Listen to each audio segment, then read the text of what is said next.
Today's guest is someone whose career speaks for itself. Jimmy Conrad is a former U.S. men's national team player, a World Cup veteran, Major League Soccer champion, an MLS All-Star. He's played for his dream school, UCLA, where he won a national championship. He's grinded through the early years of MLS, carved out a long, respected career, and earned the opportunity to represent his country at the biggest stage in the world. And after his playing days, Jimmy didn't just stop there. He transitioned seamlessly into sports media, which I believe he's one of the funniest guys out there, building a voice, a platform, and a following that very few players achieve after they retire. On paper, his story is successful at every stage, level imaginable. But what intrigues me most about Jimmy is not what he accomplished per se. It's how he becomes the person that he has grown into being right now. And this episode isn't necessarily about tactics or headlines. It's about identity, about where his drive comes from, about the parts of himself that kept saying yes when the easier option would have been to walk away. Yeah, this guy you're talking about sounds really interesting. So I'm excited to hear what he has to say. When you hear, all these accomplishments, the accolades, what part of the story do you feel like people generally miss? Well, first, at this point, it feels like we're talking about somebody else, because I even look back and go, I can't believe I did all that. It is pretty remarkable. I would say, with regard to my story, there was a fundamental moment for me that really changed my outlook. I was about 15, 16 years old, and we were at a club tournament. I was with my youth club. And at this point, listen, I was a solid player, but I wasn't the one that was scoring, 3 goals a game. I just was good. I was good within my environment. And I think that's maybe a good context to give, because I think I just learned how to be like that at every level. We'll come back to that. So 15 or 16, my club coach sees Louis Balboa across the field. And Louis Balboa is Marcelo Balboa's dad. Okay, and he was very, very well known in youth soccer circles. Not Marcelo. Everybody knew Marcelo because he played for the national team. But Right. But Louis was very influential in the youth game in Southern California at that time. And Marcelo grew up about 30 minutes from where I grew up. So my coach was like, hey, I'm going to bring him over and see if he'll talk to you guys. You guys can ask him some questions. Obviously, he knows a lot about the game, but his son has now played in 2 World Cups. Like, let's see, So he gets Louis Balboa. I don't know how he talked him to come over, but he comes over and talks to us. And he's like, hey, guys, what's up, blah, blah, blah. Do you have any questions? And I put my hand up and I say, yeah, how did Marcelo play in 2 World Cups? Now, Tristan, you know me well. If somebody asks me how I played in a World Cup, just basically like we're doing here, I'll give you a 30-minute answer. But Louis Balboa looks at me and he goes, oh, he just went to the park and worked on his game every day for 2 hours. And then he moved on to the next question. But for me, that was a light bulb moment. For whatever reason, it just all coalesced. All the things that I'd heard, the messaging from my coaches, teachers, parents. And then at that point, you're starting to think, hey, I like being good at this game, but I don't really know how to get better. Like, you could say that you want to get better, but what are you actually doing to make that happen? So for him, he gave me a play. And honestly, nothing had been that clear for me. And I actually stopped listening to all the other questions and answers that he was providing, because I realized at that moment, it was up to me to decide how good I was going to be at anything.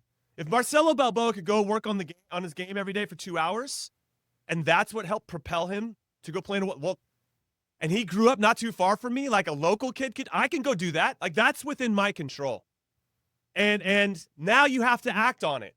And that's where I think when you explain my story and you talk about everything that I've achieved, that's the hidden gray area, the sacrifice, the sweat, the tears, where I developed, and I had that early on because of this, where I can always fall back into, if things aren't going well, I know how to work through it.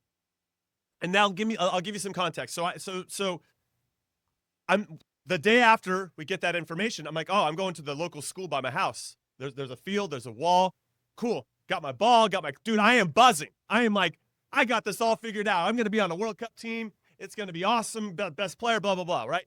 And I get out there and I don't actually know what to work on. Like I've never had any instruction on, not to say my coaches weren't providing that, but it was always within the framework of practice, right? Oh, hey, we're doing some dribbling today, or we're doing some pass. For me to actually go and do that on my own, it was that in itself is a crazy step in acknowledging, oh, I have to think this through. I need to build a foundation and a framework for how I'm going to work. And that's kind of the end result of where this all started. So I get out there and I'm like, okay, I don't know what to do. And I'm now committed to 2 hours. Like I don't even know what to do in the first 5 minutes, let alone 2 hours. So I'm like, well, okay, I'm right-footed and I know my left foot. Like I go to the obvious. I know my left foot isn't very good. So I'm going to start juggling with my left foot. Listen, Tristan, everybody listening, listen. I was so bad that I was embarrassed. Now, usually when you're embarrassed, it's because other people are watching, right? There's like some kind of peer. I was embarrassed. Nobody was there, Tristan. Nobody was there. I was by myself and I was embarrassed. That's like next level embarrassment. That's an acknowledgement of me going, and this is another fundamental piece of it. I'm not as good as I thought I was. And acknowledging that is such a powerful tool for you to then realize, I got to grow. I need to be a student about this. But so I'm bearing the lead here a little bit. After 5 minutes, maybe 10, I'll give myself 10. I went home because I was so bad and so embarrassed. I'm like, it's easier to go home and play video games with my boys and then to go out and actually get better at something. Now, to my credit, and this is where I think why I quote unquote won, right? And why I achieved what I achieved. I went back out there the next day and I struggled through that 10 minutes again and then went home. Like it is so demoralizing when you're like, I'm not good. However, I stuck with it and I was out there, honestly, 10 minutes. But it's that action of like, I'm getting my cleats. I'm thinking about what I want to do. Okay, I only had 3 juggles with my left foot. Can I get 4 today? You know, I mean, you're laying these really, bricks. You're laying these, like if you're building a house, I'm laying these bricks. So what happened was it took about 2 or 3 months for me to see and feel a fundamental, not a fundamental change, but a slight change. Yeah. And this was the biggest catalyst. I went to practice and my teammates were like, hey, you're getting good. Like you're getting a little bit better. Like what are you doing? And I was absolutely not going to tell them what I was doing. I was like, I don't know. But what happened with the game slowed down for me. So I had that wall that I was using and I just got comfortable with the pace of the ball coming back to me, right? Or if I'm trying to hit an X higher up the wall, the bounce when it comes to me. So like everything kind of just slowed down and my first touch got a little bit cleaner. Like everything just got a little bit cleaner. So I was starting to stand out a little bit more. And once that hits, dude, and once you get that feedback from your peers that you are getting better, then you start to be like, hey, I wonder if I put 20 minutes into this instead of 10, would I be twice as good, right? And then what ends up happening is you go to your coach, right? Your coach is always giving you little insights and feedbacks. Whether we want to listen to those or not is something different. But initially, when I would get feedback from a coach, especially as a young player, you would say, I mean, you just kind of put your head down. You don't want to make eye contact, and you're getting your body language and your ego is bracing for negativity. You're bracing for how to defend yourself, how to protect yourself. Right? That's normal. That is totally normal. Yeah. But what this ended up doing was once I created this safe space where I know I could go work and make mistakes without anybody watching me, I then started to go to my coach and asking him for feedback. Like, hey, what do you think I could get better at?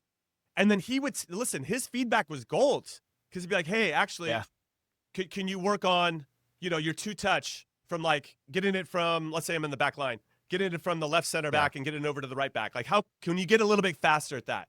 Cool. So then I think in my mind, okay, how could I do that with the space that I have at that school? And I'd start to, and then any feedback I got from that point on, Tristan, was actionable. Like it was the best stuff I could ever get. And so Yep. Then at that 10 minutes turned into 20. I started to take feedback and listen and apply it in a meaningful way.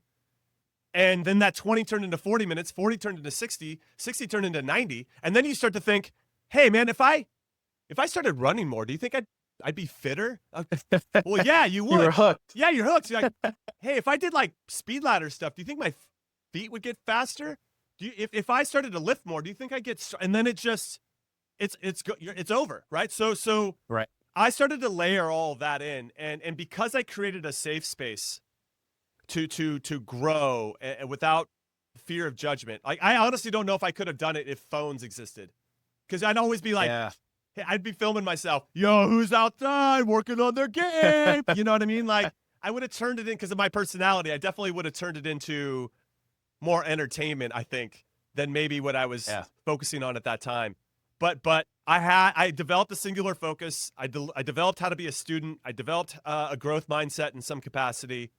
And listen, it wasn't all perfect. Like there's no A to B. There's no straight line to that, right? I had a lot of ups and a lot of downs. But because I had created a space where I could fail, to your point about earlier, where I could eat shit, right? And know that there was a place to work through that, was really important for my own growth and development, and wasn't reliant on anybody else to go make that happen. Yeah. See, but you touched on something that I feel like, we need to dive deeper on it, right? There's a group of kids, right? I've been a part of those groups. You're sitting down, you're looking up at that person. One, you had the wherewithal to ask a very good question. But two, you decided you were going to go out and do it. Not many people do that, right? And you took it a step further, started asking your coaches for feedback, it just snowballed. And you took ownership of your development, which, by the way, I don't think enough kids are doing these days. But that's a completely other conversation. But how did you get to that point where it's like, I'm going to ask the question, I'm going to go out and apply myself? There's something there within you that makes you capable or have the desire to go out and do that. And like, what is it, and where did you get that from? Because not everybody has that, Jimmy. No, sure. I there's a part of me that's like, hey, if you're going to do something, then you got to go all in. And I don't know if I had that already. If that was, maybe it's probably a mix of both, right? Nature and nurture. So I had parents who didn't know the game. So there was no kind of external pressure about having to play the same sport as a dad or a mom. My grandfather actually was Danish, and so he's the one that started kicking the ball with me initially. Here's a great story. When I was like 6 or 7, it was like first kind of forays into rec soccer. I averaged 3 goals a game. I know nobody will believe it now, given my playing career, but I was an absolute beast at like 6 or 7. No, we play small-sided on Sundays. You can score some goals. I can score some getting goals up there. Yeah, thank you. I appreciate that. I'll take that validation. But the next year, I played in like a league I had players that were a year older than me, and at that age, that's pretty significant physically, and I just didn't stand out as much. And so my grandfather told my dad that I had lost it, that whatever I had the year before, I didn't have the next year. Now obviously that didn't trickle down to me, but like that was the only external pressure I had. Unfortunately, my grandfather passed away when I was 11, though we could argue from a development standpoint only. Obviously, we would love to have him stayed as alive as long as possible. But I wonder if his reach would have maybe slowed me down in some capacity, right? Like that criticism or critique from him maybe would have slowed me down. But he passed away when I was 11, and I didn't really start to kick on and have this kind of growth mindset until I was about 15 or 16, or when it really started to make sense, right? When as I mentioned before, all kind of came together and coalesced. So now I've kind of inherited that trait, knowing that hey, if I'm going to do something, then go all in. Now, for instance, with my media career, a couple things I learned after I retired. I had some entitlement creep in, and you can take this wherever we want because I'm now going off on a tangent. But I just assumed, hey, baby, I retired. Hey, I'm all the things Tristan said. I played in the World Cup, MLS Defender of the Year. I've won a whole bunch of things, won at all levels. I'm going to get a job, no problem. And everybody's like, no, that's great. That's really, really cool. But you don't actually have the skill set that we need to hire you for whatever it is, including coaching, right? Just because we played at a high level doesn't mean we're equipped to be good coaches. And so what I learned through that process, as I was mourning the loss of my identity as a player, was when I started to come out of that, and it took about probably 8 or 9 months to work through kind of like, okay, what next? Who am I? What am I doing? It was more about I I couldn't skip steps. Once I accepted I had to start from the bottom again, then it almost freed me in some ways. Like, dude, you just accept you have to go back from the bottom, and no matter what it is, and work your way back up. Yeah. And then had to almost have conversations with yourself. The reason you had success before when you were a younger player is because you didn't skip any steps. And that you, to your point, you had to eat shit. You had to learn from those moments. And then you have to keep pushing and keep working towards who you want to be and what you want to say and how you want to say it and what you want to do. And so I learned all those. So I'm like, okay, as I had these kind of reflections, I thought these habits and disciplines I created as a player will have to show up in some capacity. So how do I best utilize those for what I'm going to do next that doesn't revolve the physicality of a sport, right? And so that once I kind of had that understanding and that kind of came through, it was another epiphany, right? Where okay, this is how it's going to work. And now it's a rocket ship, right? And now I've had a very grateful for the media career I've had, that I've been able to be myself. Ultimately, but isn't that the ultimate win, right? To be able to be yourself in whatever you're doing. And so I feel like I've been able to do that as a member of the media, and been accepted and being accepted, I think, is a really important part of it. And that's been great. And now as I start my coaching journey, because I'm in the process of getting my UEFA coaching badges so I can coach professionally at some point. It's the same thing. Like, I got to start from the bottom again. And for me to think otherwise is somewhat foolish. And okay, yes, I have all this valued experience that people would understand why you would skip steps. Right. But I feel like I'd be missing out on so much growth if I did, right? Because of all the other stuff that I had to do and all the other careers that I've had. So yeah, I'm coaching my daughter's U15 team right now, and it's a gift. It is an absolute gift because I get to try things and work through the hows and the whys and my communication style. And I'm so grateful for this opportunity, even though it's like the C team of a club. You know, you wouldn't think some people would see that as like a demotion or not. For me, it's just this incredible opportunity to be around humans that are working through their own identity. And can I get them to work together and enjoy each other while they're playing a game? Right. And we've had some incredible success, but on the field, but off the field, they all like each other. And I think that's probably what I'm most proud of. Anyway, I went off on like 18 tangents there. You can pick what you want, but it all kind of ties together, right? There's all these habits and disciplines that are being formed. That's you touched on something that was super important. I think as professional athletes, when we do retire, there's a mourning that happens. And I feel like, I mean, it's more prevalent. It's talked about more often than it has previously in the past. But I don't think you really understand unless you're going through it. I experienced the same thing. And yes, a sense of entitlement that hey, I played here. I should probably have a few more opportunities than Joe Schmo from down the street. No disrespect to Joe Schmo. But do you feel like you thrive when you have validation from others, right? So a coach put their arm around you and says, hey, JC, look, you have a lot of potential. You can do this. I believe in you. Or are you driven by somebody not believing in you? Because there's been different moments throughout your career when you're an ASO player and the coach wrote a note and said you were the best dribbler.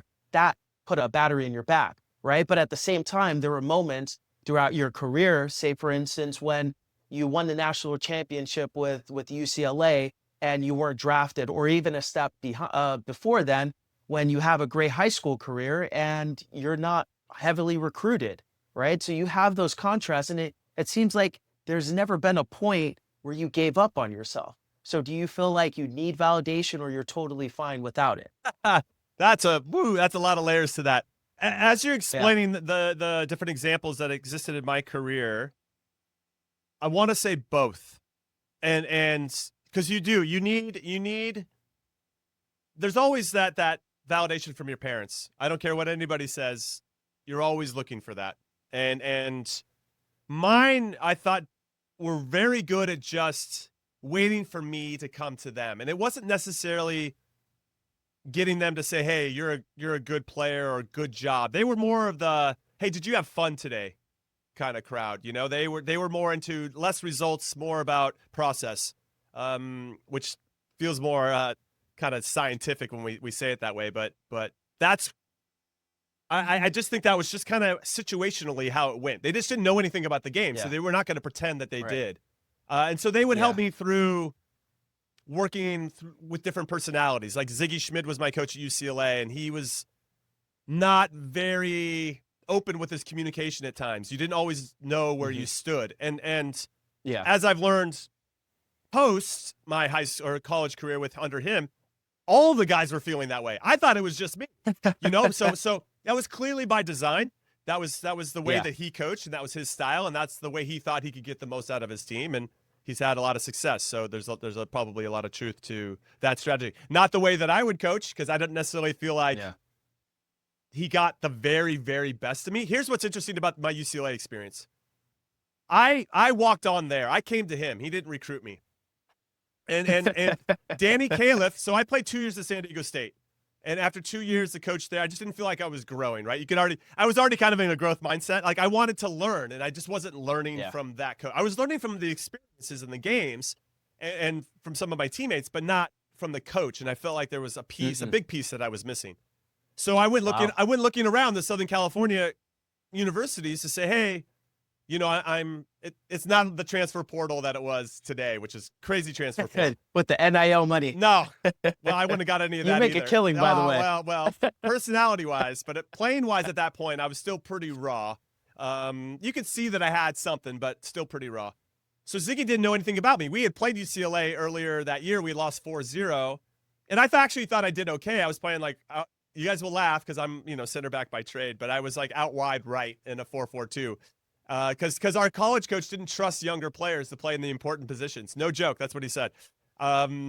So you're like, what? Doesn't even you recruited me to be like a holding midfielder, center back, and you put me out wide, or you put me up top. It was wild. Anyway, so I go to Ziggy. Basically, he's like, listen, I'll get you into school, but I'm going to give you only 1 week to try out. Mainly the tryout guys, I give 2 days, but I'll give you 1 week. So I left my scholarship that I had at San Diego State at that point. I'd worked up to like a half scholarship, and I'm going to go bet on myself that I'm going to make UCLA after a week. And I kind of had in my mind, like, okay, for whatever reason, I don't know if I fell through the cracks or I just wasn't that big of a recruit or whatever it was.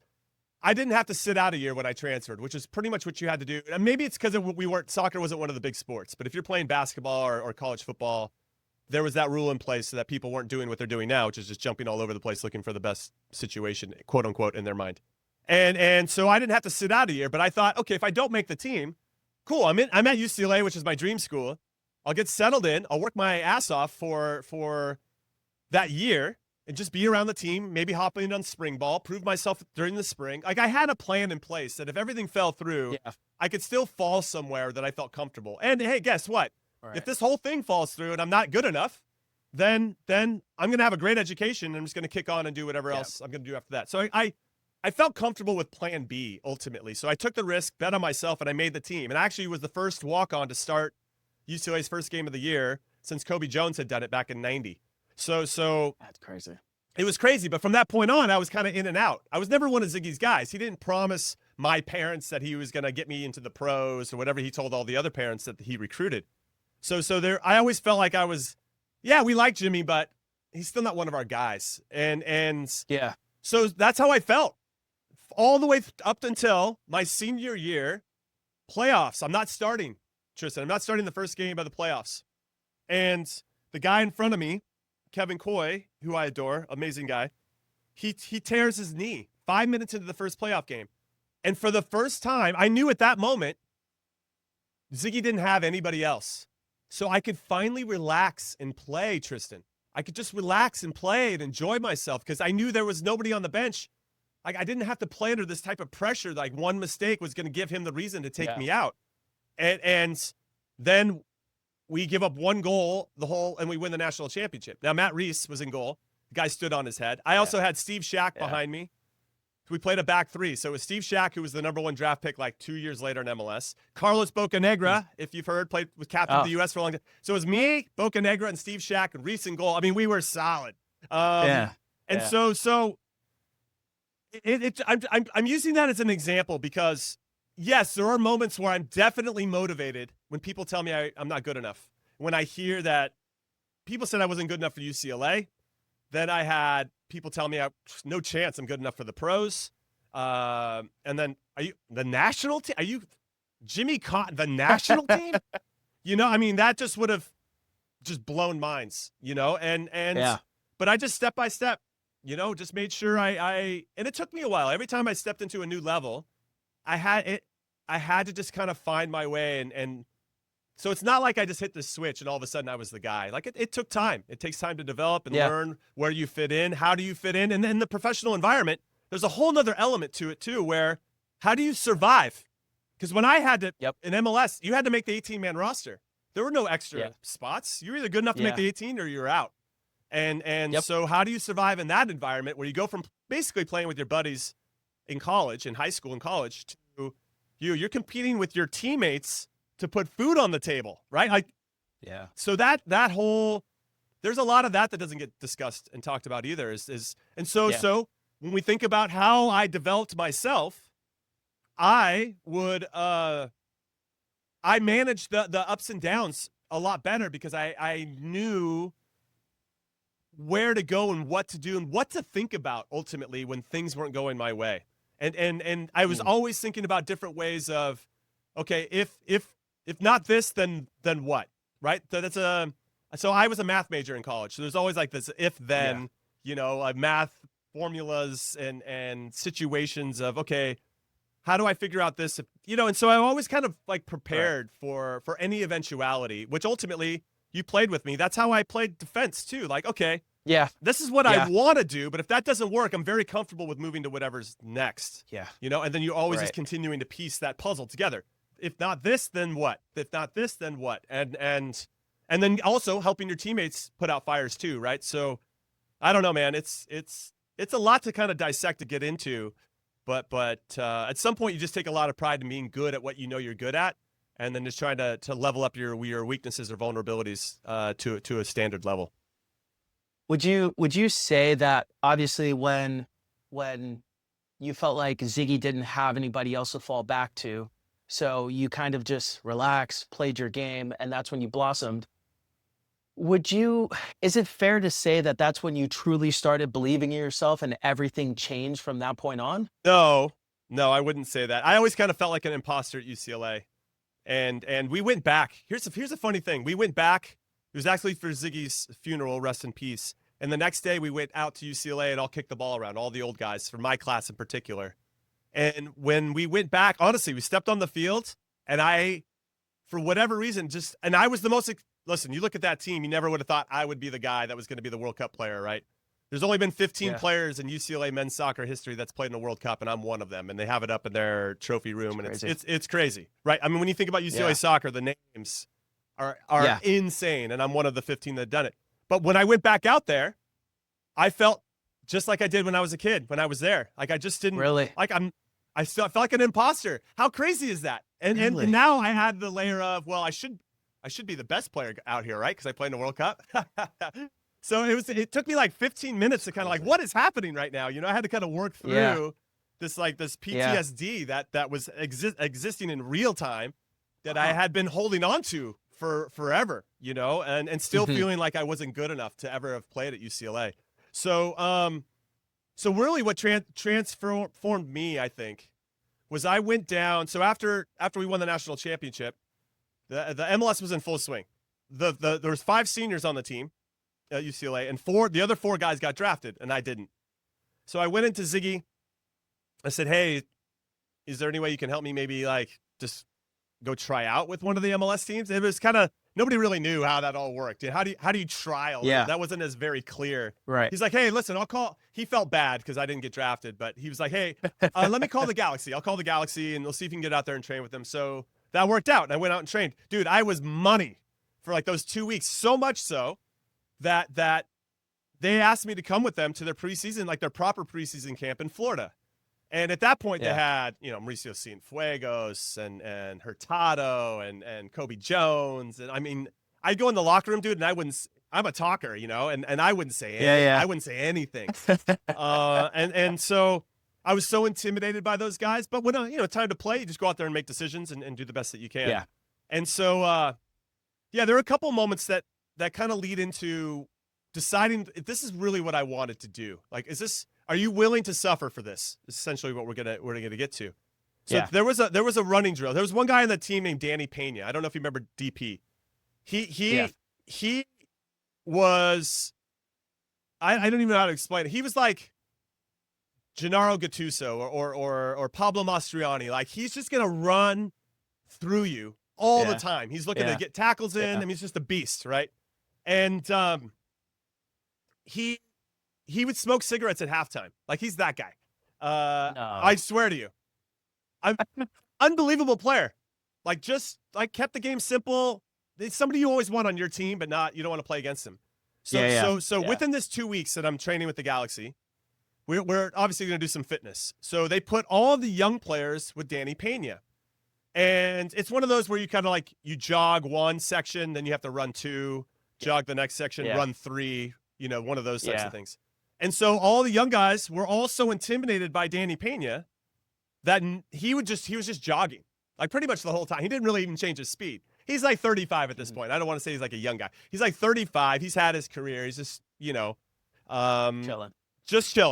And he just I don't need this crap. So I think it's a joke. The coaches put all the young players with him, but all the young guys were scared of him. And we did a lap of that. And I was like, what am I going to get out of this? How am I going to make the team if I'm just doing this, and being scared of this guy? So I just made the decision. You love this, Tristan. I said, F it, I'm going. And so I did it. I ran the things as hard as I could. Afterwards, Danny Pena is embarrassed, right? Because I'm making him look bad. He pulls me aside and basically chews me out. What are you doing? Blah, blah, blah, blah. Making me look like an asshole. Blah, blah, blah. Crushing me, dude. Or I could see the other older guys laughing, from a distance, and everybody's kind of laughing. This guy's lighting me up. And I look at him and I'm crying. I'm like, you're on the team, man. I'm not. How am I supposed to get on the team if I don't push as hard as I can? It makes me cry just thinking about it, or it gets close. And I say, oh no, and excuse me. He says, actually, I don't remember him saying anything after that. And he didn't bother me the rest of the time. In fact, he became my biggest fan after that, biggest supporter. And he left me alone. And I know he would have been really proud of what I accomplished. I haven't talked to him in years, but especially after all my success. But I think about that moment a lot, right? Where I made the decision in that moment.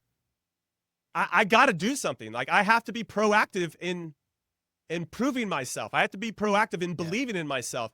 And what you've learned too, Tristan, throughout your journey, if you're not confident in yourself, no one else is going to be either. I promise you. You have to show the confidence that, I can solve problems. I can be the guy. I can take on this responsibility. I can hold others accountable, right? I can be a leader. Yeah. That's a really pivotal thing too. And I don't know if now I give some grace to the young players out there because they're still learning that and they're still in their identity phase. And there's a lot going on socially, both school and on the field and all that.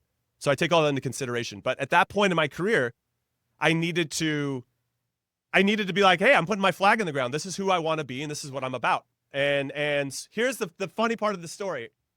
So after that 2 weeks, all the guys were like Vanny was there, Robin Fraser was there, all the guys that are coaching now, and Dan Calichman and all these great guys that I looked up to, and still look up to.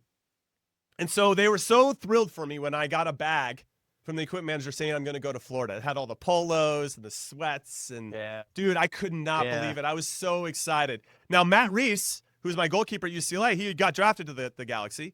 So we both drove to the stadium that day separately. So he sees this and goes back to, we're still living on campus, right? We're still doing our spring semester. I don't want to say the year. That's crazy. Yeah. So he goes back and he goes back before me because I got to do all the stuff and whatever. And he tells everybody, okay? So this is an important part of the piece. But as I'm walking out, so I'm like an hour after Matt. And as he's walking out, the coach is like, hey, actually 1 second. So I go in and I'm like walking on clouds at this point. And they go, hey, hey, we don't actually know if we can take you. So if you can leave your bag of stuff here, that would be great. I said, okay. They're like, Wow. we'll call you later tonight and let you know. And so I said, okay, no problem. You know, I'm obviously going to stay positive no matter what. Yeah. But when I get back to campus and go back to where our apartments are, because I live like right across the way from Matt, I mean, everybody's stopping by to say congrats to me. I mean, people I haven't seen forever were like, no way, this is stoked That's for me. when it starts happening. Yeah, so everybody's like super thrilled, and I'm like, now I'm sweating a little bit because I don't know for sure. So 6 o'clock comes, no call. So I call them at 7, and the coach goes, hey, yeah, we're not going to take you. We'll see you in 2 weeks when we get back, and hung up. And now Who's the coach? Octavio Zambrano. I wasn't going to say his name, but I'll say it. Yeah. And the guy lied to my face so many times.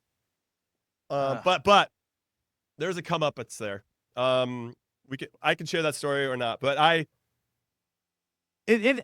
yes, ultimately then I basically went into hiding for a week. I didn't want anybody to see I was still on there. campus. Well, yeah, I just didn't want anybody to see me because they thought I was gone. And then when I saw them, I had to tell this. They wanted to. Well, what happened? You know. So you tell this story over and over, and you're like, oh man, this is so heartbreaking. And I thought that I had kind of cracked it, and I didn't crack it. And then when I got back, I came back in. I didn't know what else to do. There wasn't that many MLS teams. There wasn't a lot of action going on. So I went and jumped back in and stayed positive and thinking, okay, this time they're gonna follow through on what they told me. This is the time they're gonna do it. And then they're like, oh, we don't have a spot for you. So why don't you work with, they had sister clubs at that time. So they had 2 A-League clubs. A-League's like comparable to USL Championship. One was called the Orange County Zodiac, which is coached by Mike Gartland, who's a dear friend who's now an agent. And then the other one was down in San Diego called the Flash. And I talked to Gart and I said, hey, I still want to train with I didn't want to lose my in with the Galaxy, right? I still wanted to be around those guys as much as possible. So I said, hey, Gart, I want to train the first half of the week with the Galaxy, and then I'll come down and train with the Zodiac. And he, to his credit, and this was exactly the right thing he should have done, it's like, I need you to be with our team the whole time, you know? I can't create, and I understand that much better now, or I did not too long after that. But in the moment, I was like, hey, if you want me to play, just give me this opportunity. I don't want to lose this. So he understood, but ultimately we couldn't work it out. So I went down to San Diego, who was kind of hurting for players. And they allowed me to do that. And eventually it worked itself out because it was such a big commute. I was so worn out that I just had to let go of the Galaxy stuff, and I just stayed with San Diego. But I say all this because I went down to San Diego, and it was the best thing that could have ever happened to me. When I look back at my favorite year as a professional, that was the year because I didn't know if I was going to make it, Tristan. I didn't know if I was going to make it. I was finally out of the grip of UCLA and kind of the way that Ziggy coached and his some psychological manipulation and all that, right? So I was kind of free of that, which felt good. I was kind of being my own guy. This is something that I wanted to do and I wanted to pursue. So it was just about helping me grow. I would train with the team in the morning. I would go run sand dunes, hills. I was sleeping on floors. I was making $800 a month. I was eating ramen. Like, that was the year where everything was up in the balance, man. I didn't know what my future or how it was going to be written, but I didn't want to not give it everything that I had. And we went 8-8. You'll love this story. We were 8-8 after 16 games, and then our coach left to go coach in Hungary. So we had our assistant coaches who, by the way, one had to be a used car salesman. Like, they just, but what, and I love him, but they didn't know what they were doing. They didn't know what they were doing. Yeah. But at that point, after 16 games, we pretty much knew as a team who the best 11 were at that point, who were like the super subs and all that stuff. So they didn't have to do too much to manage. Listen, our coach left. We won 18 out of the next 20. We were unbelievable. And we lost to Manny Lagos. Wow. Manny Lagos and his dad, Buzz, Minnesota, in the semifinals. And what a run, though. And so Joe Cannon, who ended up being an MLS goalkeeper of the year, he was on San Diego with me. And we both got called up. Really? Yeah, we both got called up to San Jose for 2 weeks to play in a game against Toluca at the end of that season. And we both did really well in those 10 to 14 days. And they signed us both the following year. But when I look back on that time in San Diego, it's just, do you really want this or not? It's not about a blue check mark. It's not about the money. It's not about the fame, girls. And it's just about do you want to get good at this game, and how far do you think you can push what you bring to the table? And so with that as your North Star, to have that singular focus is what you need. And now I feel like it's much harder for players because there's just so many distractions and so many distractions. And I don't envy the kids that are trying to figure it out. But the ones that will, Tristan, are the ones that can just block out all that other crap, the stuff that doesn't matter, and just focus on the task at hand. And basically the underlying message here for me is, or one of them is, can you get better than you were the day before? And if you attack each day with that mentality, you're going to get a lot farther than if you don't. That's the hardest thing to do. So, okay, you touched on something. I'm going to bring it all together. It's going to take a windy path. I remember when I came into the Galaxy locker room as a 16-year-old full of potential. And I was looked at as the kid that the next thing, you know, not like Freddie Adu, but, you know, this is special talent. Everyone welcomed me with open arms, stuff like that. Right. And I remember I signed a deal. And the moment I signed a deal, we were playing 5v2, and there was a player on the team that would just pick on me. You know, actually, this was before I signed the deal. Just, you know, we're playing 5v2, the ball comes in, he'll just push me to the side, step in front, hit the ball, that sort of thing. And it went on for like a week. Are you giving names or no? No names. No names. I'm not going to give names. I'll tell you off there. But we want names, everybody. you know, this guy, he kept doing that. And finally, someone told me, you got to stand up to this guy. Next time he does that, you either tell him to go fuck off, or you kick him, or you do something. He did it again. And I finally just, you know, everything, all the above, did that. And I remember walking out of the field that day, and Bruce Arena came up to me and slapped me on the back. And he's like, it's about time. We were waiting for you to do that. I think I signed my deal the next week. Wow. And I think that was the moment where it was like, as they want to speak see about, they want to see what you're about. They want to see that. And I don't know if they purposely put me there. I don't know if they knew that guy was going to do that. But the moment I did that, that happened. And my entire time with the Galaxy was either sink or swim. There was no developmental league after, you know, the first, I don't know, couple months of me signing.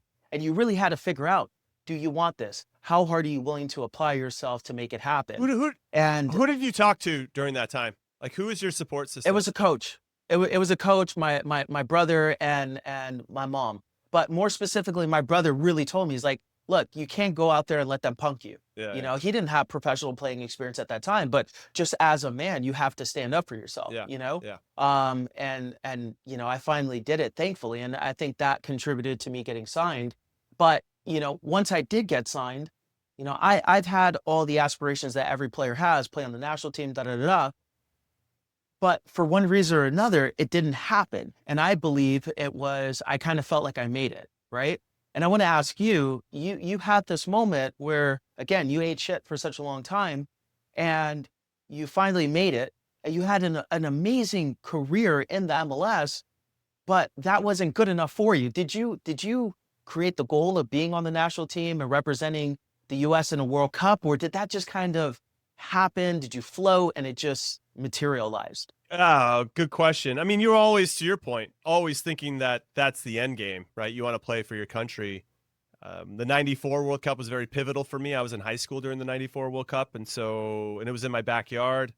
We couldn't afford tickets, but I in some ways, it was pre-fan zone, right?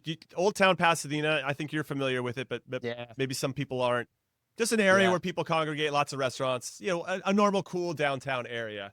And that place would get shut down for games because fans would take it over.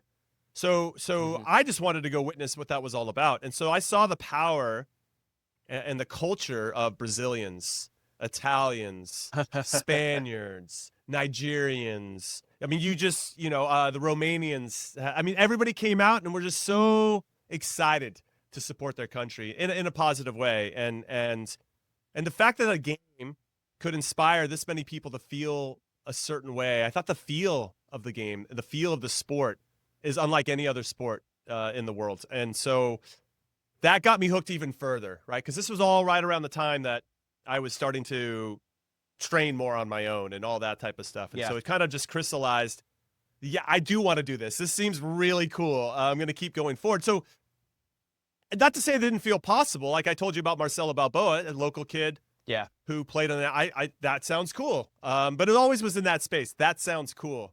And so it never really became a reality until I got into the pros. And then you start to see, it kind of started with the Olympic team. Like, who are my peers around my age that are getting called into the Olympic team? Who plays like Brian Dunseth was one of the Olympic players in 2000. So after, you're in there and you're like, I remember running on a treadmill one time, like I can be better than Brian Dunseth, and I'm running, and so at different points, you're always going to use different motivation and different tools to get you to do that last sprint or to do another set of whatever it is. And so it helped to have some players in particular that can help drive you and push you in that way. Right. And so with the national team, I just got to a point where if I'm going to make it and kick on, I remember I got traded from San Jose to Kansas City in 2003, ahead of the 2003 season. And not that I was projecting like, I got to make the 2006 World Cup roster or nothing. It wasn't that specific. It was more like, how do I get into the national team? Like, how do I even get a chance? So I didn't, not that I didn't have like that backdrop of, wow, that would be amazing. It was more, okay, back to what I was doing before. How do I solve this? Like if I can't get it through winning an MLS Cup with San Jose and I'm not going to get a look, then and I was starting on that team, then how am I going to get a look, right? And so in Kansas City, Nick Garcia was on my team, and Nick Garcia was getting called in.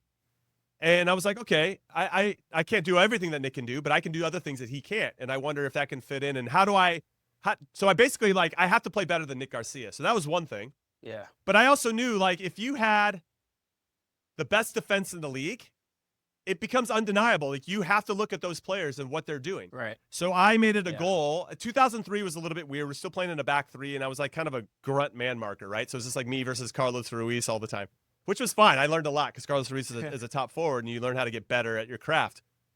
But in 2004, we went to a back four, and I played center back. And I knew at that moment, I wrote out goals that season that we needed to have the best defense in the league. And we did. We had the best defense in the league. We won the Open Cup. We got to the MLS Cup final.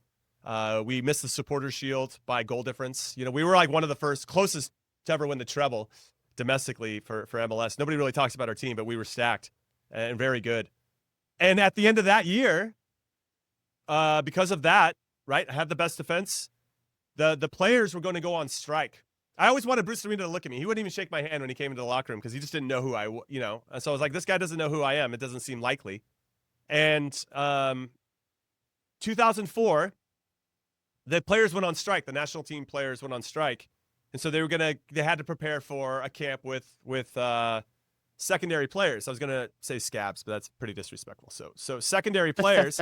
and Bruce calls me. He's like, hey, we'd like you haven't been capped before. We'd like to bring you in for this camp.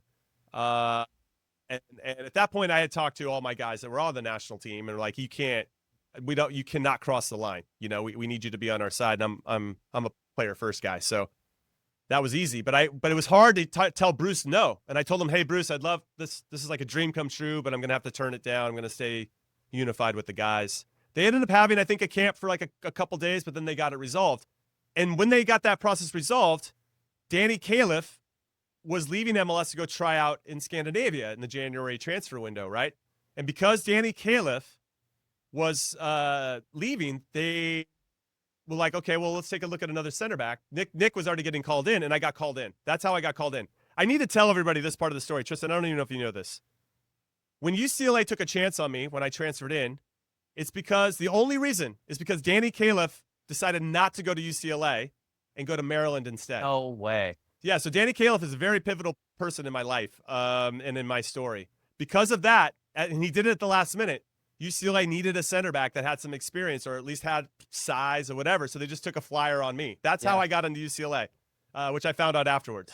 So now Danny Califf leaves to go to Scandinavia. That gives me the opportunity, and I just run with it. Wow. And here's what's funny. Wow. I get into camp, and my only goal, I kept it, I don't know if I didn't really think this through, but I just want to be better than Nick Garcia today. when Bruce thinks about Kansas City, I just want him to think about me. And honestly, I did so well. Like I ran next to Nick. I think he knows this at this point, but I went and purposely when we was time to do like beep tests or fitness tests, I'd always want Nick in my group, and I stood next to him in the beep test, and I just made sure I lasted one more length than he did on the beep test. I just beat him in everything because I always thought Bruce just thinks because Nick's a physical specimen, right? And so I'm just like, I'm gonna outlast him. He's physically more gifted than I am, but I'm gonna outlast him. I'm gonna win the mental game, and so I did. And so and then I just played really simple and smart, right? And I didn't overcomplicate the game, and I organized guys. And here's another thing I did too, and I tell this to younger players that I consult that are trying to get into the pros. When you're a center back, when I went into camp, I had to then. This is the time when like the European guys are around, so I had like Claudio Reyna at times, or Pablo Mastriani and Eddie Poe. I said, guys, listen, these guys played in World Cups, and this is my first camp, and I'm like, hey, I knew I had to kind of get outside of myself and just be as confident as I possibly could. I said, guys, listen, when I'm giving you information, it's because I want you to do less running, and everybody wants to do less running, so the buy-in was huge when I gave them information that how them do less running.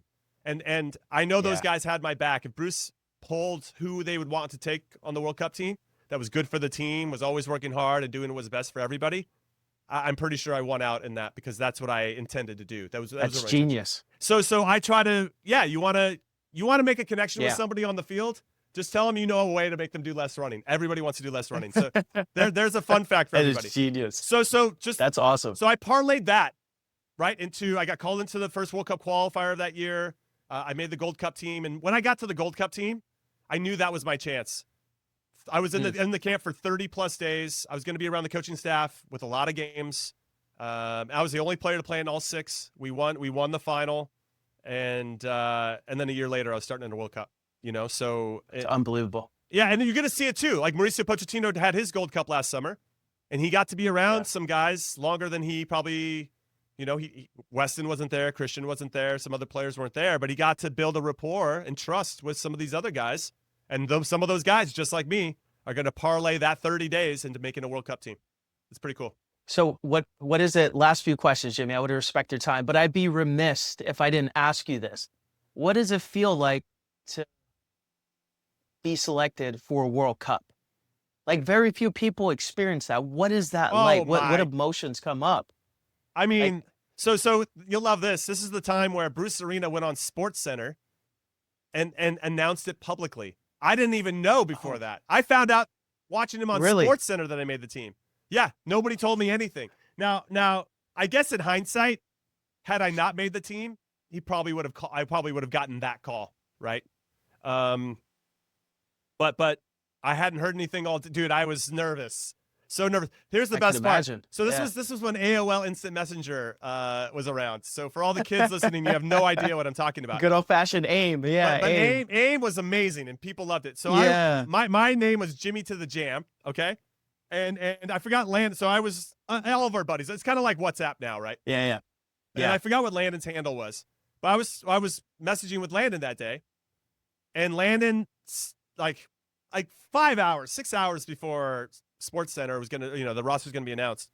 Landon sends me a message and he goes, "Hey, I got great news." And then I'm like, "Oh shit, he's gonna tell me if I made the team. This is crazy." And then he waits like 2 minutes. So I'm like, okay, he goes, I got great news. You can save a bunch of money if you switch to Geico. That's what he wrote. What a dick. So I feel like even then I was like, he wouldn't have done that if he knew that I wasn't on the team. Yeah, exactly. So that was you're his trying way. to piece it together. I'm trying to piece it together. So anyway, I find out I'm by myself because my wife, she's still in school. She was going to KU or was she? No, she was working at that point, but she was out in Lawrence, so she wasn't home. It was just me. Yeah. And I'm watching SportsCenter, and right when my name gets, dude, my phone like melted. I had not got so many messages, and it felt like it makes all of the tears and sacrifice and sweat, and it makes everything worth it. Getting goosebumps. The criticism that you hear, like that doesn't even faze you anymore. It is the most. I mean, I was walking on air when I thought I went to a LA Galaxy preseason camp for 2 weeks in Florida, and they're not too far off that feeling because that's where I was at that moment in my life, right, where that was the biggest deal for me. But it just, Incredible. If you, Incredible. Incredible. if you could, last two questions here. If you could give a piece of advice to a young version of you, the kid that's growing up in Temple City, what would you what would you say to yourself? Well done. I think that you stayed the course. You fought through it. You believed in yourself. I mean, I give that guy a high five, or I guess he doesn't know yet, but like you're on your way. Like just don't deviate from what you think is the right thing to do. You're doing the right things, right? And it might not feel like you're doing the right things. Here's another story. I don't know why it's popped in my head. There's this really famous, a famous hill for us in Pasadena. It's called Arbor Street, and it's like maybe you've run it. It's like 250. Jim Liston. It's like 250 yards straight up. I know that. And it is, it. And you only, if you run six, like basically you run 6 of them. I listen, you'll love this story. I ran it one time with Jurgen Klinsmann. Okay. This was way back. And he passed out after 4 of them. Now, Jurgen Klinsmann is considered one of the fittest players in German history, right? And the guy was just a machine. He passed out. After we thought he died. We thought Jurgen Klinsmann died at the bottom of Arbor Street. Okay, so I remember going out one time, and I had just cracked into the national team, and I was, it's his off season. This is like the end of 05, so before 2006 January camp. And I thought to myself, I'd be at the bottom by myself. Usually you want to run that with somebody. And I went there by myself, like 7 in the morning, and I'd get to the bottom, like, what is the U.S. captain? What would the U.S. captain, a captain of a national team, do right now? He'd run these goddamn hills, right? And so that's what I did. And that's what I did when I was a kid, too. I would tell myself, this is a way to motivate myself, too. And this is where, maybe this is the advice I'd give myself. But we're workshopping this whole advice thing, everybody. Yeah. When I was working by myself at the school, I'd say, hey, what is the best kid of my age doing right now in the U.S.? How long do you think he's out working on his game? And so I bet he did 30 minutes today. I'm going to do 45. And so that's how I would motivate myself. Where I thought I shortchanged, I should have been thinking, what's the best player at my age in the world doing right now? In the world. And I wonder, I'm not saying it would have changed anything, but I wonder how that maybe would have changed my trajectory a little bit. I don't know if it changes anything, but I wonder if I had thought a little bit bigger, if it had, would I have gotten just a little bit farther? Would I have played in 2 World Cups instead of 1? Would I have gotten to the national team sooner? I mean, all these little things. What ifs? They're what ifs, of course. I mean, listen, the whole thing's what ifs, right? I mean, even during the journey. But maybe that'd be the piece of advice. Just keep thinking bigger, and keep pushing. I'm sure you're going to think bigger. I'm sure you're going to carry that into coaching, media, all the above. So it's not a missed opportunity knowing you, Jimmy, to be honest. I mean, I got to work World Cups. I've been at Champions League finals. I've interviewed all the top people in the game, I'm Humble brag. Living the dream over here, living the absolute dream. Again, it's not rocket science. One, there's no shortcuts. I just try to get a little bit better than I did the day before. I take time to reflect on things that I thought I did well. So you turn those strengths into super strengths, turn your identifying weaknesses. Like, okay, I can clean that up, and taking a positive approach to mistakes. And that's kind of my principles of solving problems and love it. Trying to get better at my craft, and seeing it as a craft. Like, hey, I want to get better at this. This is an art, So love it. Yeah. Last question, Jimmy. Shoot. I'm introducing a new segment. It's called the call up. Okay. Okay. I want you to think about somebody who has an amazing story who needs to come on the show, and you're going to call them out on the show so I can send it to them. Ooh. And it's peer pressure.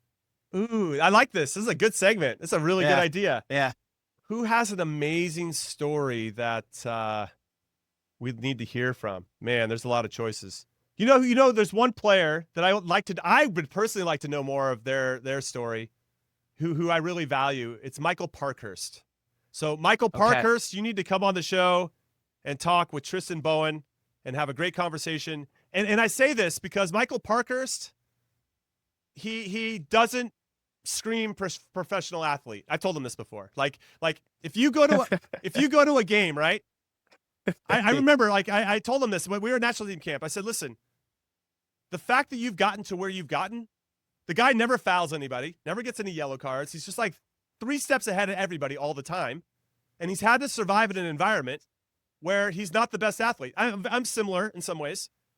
Like, we all can't look like the Roman god Oguchi Onyewu, right? We're all not going to be blessed with like being handsome and 6'3" or 4 and just being an absolute unit, right? I mean, that's not in the cards for everybody. But I feel like 95% of the population kind of looks like Michael Parkhurst, you know? So how does he parlay that into having an incredible career? And what was he thinking and doing when he was a younger player to stand out despite not having the physical gifts of some of his teammates, right? And so he would be one that I'm really interested in. You know, Eddie Johnson, I think, has got a really interesting post career going on. So EJ, come talk to Tristan Bowen, and really what I was teammates with Eddie with the national team and at club level. So I have a huge soft spot for him, and I love what he's doing to help to motivate the youth and all the things. Honestly. And so yeah, I'd love to hear how, like, the things that he's taken from his career, or like of his career, what are the couple important things that he got from that he really tries to instill in the kids, and what matters to him the most? I love me some Eddie. I can feel he's still angry, you know, and I think that probably comes from the career. He didn't get to end his career on his terms, right? He had an injury and didn't get to live through it or get to finish on his terms, which is hard. I had to retire due to concussion, so I know how he feels, and I can see that anger because I have it too. But he definitely. But both of you guys are channeling that in a good way. Yeah, for sure, You guys are making